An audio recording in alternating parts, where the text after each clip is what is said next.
കാൽവരിക്കുന്നിലെ കാരുണ്യമേ കാവൽ വിളക്കാവുക.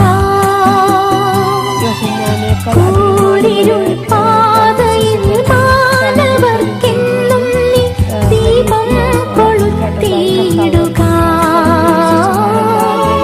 മാർഗം തെളിച്ചിടുക.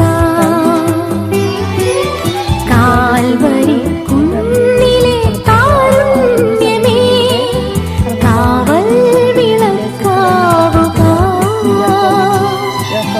കൂരിരുൾ പാതയിൽ മാനവർക്കെന്നും നീ ദീപം കൊളുത്തിയിടുക. മാർഗം തെളിച്ചിടുക.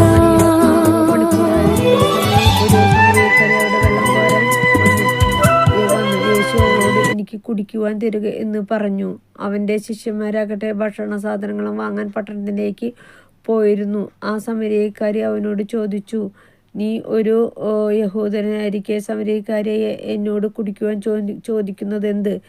യഹൂദരും സമരിയക്കാരും തമ്മിൽ സമ്പർക്കമൊന്നുമില്ലല്ലോ. യേശു അവളോട് പറഞ്ഞു, ദൈവത്തിൻ്റെ ദാനം എന്തെന്നു എനിക്ക് കുടിക്കുവാൻ തരുക എന്നു നിന്നോട് ആവശ്യപ്പെട്ടത് ആരെന്ന് അറിഞ്ഞിരുന്നുവെങ്കിൽ നീ അവനോട്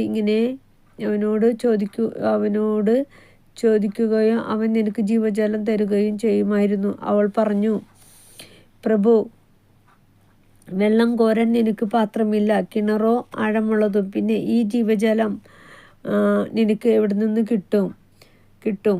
ഈ കിണർ ഞങ്ങൾക്ക് തന്ന ഞങ്ങളുടെ പിതാവായ യാക്കോബിനേക്കാൾ വലിയവനാണോ നീ? അവനും അവൻ്റെ മക്കളും കന്നുകാലികളും ഈ കിണറ്റിൽ നിന്നാണ് കുടിച്ചിരുന്നത്. യേശു പറഞ്ഞു, ഈ വെള്ളം കുടിക്കുന്നവൻ ഏവനും വീണ്ടും ദാഹിക്കും. എന്നാൽ ഞാൻ നൽകുന്ന വെള്ളം കുടിക്കുന്നവന് പിന്നീട് ഒരിക്കലും ദാഹിക്കുകയില്ല. ഞാൻ നൽകുന്ന ജലം അവനിൽ നിത്യജീവനിലേക്കു നിർഗുളിക അരുവിലേക്കും. അപ്പോൾ അവൾ പറഞ്ഞു, ഈ ജലം എനിക്കു തരുക. മേലിൽ എനിക്ക് ദാഹിക്കുകയില്ലല്ലോ. വെള്ളം കോരാൻ ഞാൻ ഇവിടെ വരികയും വേണ്ടല്ലോ. അവൻ പറഞ്ഞു, നീ ചെന്ന് നിന്റെ ഭർത്താവിനെ കൂട്ടിക്കൊണ്ടുവരിക. എന്നിട്ട് എനിക്കു ഭർത്താവില്ല. ആ സ്ത്രീ മറുപടി പറഞ്ഞു. യേശു അവളോട് പറഞ്ഞു, എനിക്കു ഭർത്താവില്ല എന്നു നീ പറഞ്ഞത് ശരിയാണ്. നിനക്ക് 5 ഭർത്താക്കന്മാർ ഉണ്ടായിരുന്നല്ലോ. ഇപ്പോൾ ഉള്ളവൻ നിന്റെ ഭർത്താവല്ലേ? നീ പറഞ്ഞത് സത്യമാണ്. അവൾ പറഞ്ഞു, പ്രഭു, ഒരു പ്രവാചകനാണെന്ന് ഞാൻ മനസ്സിലാക്കുന്നു.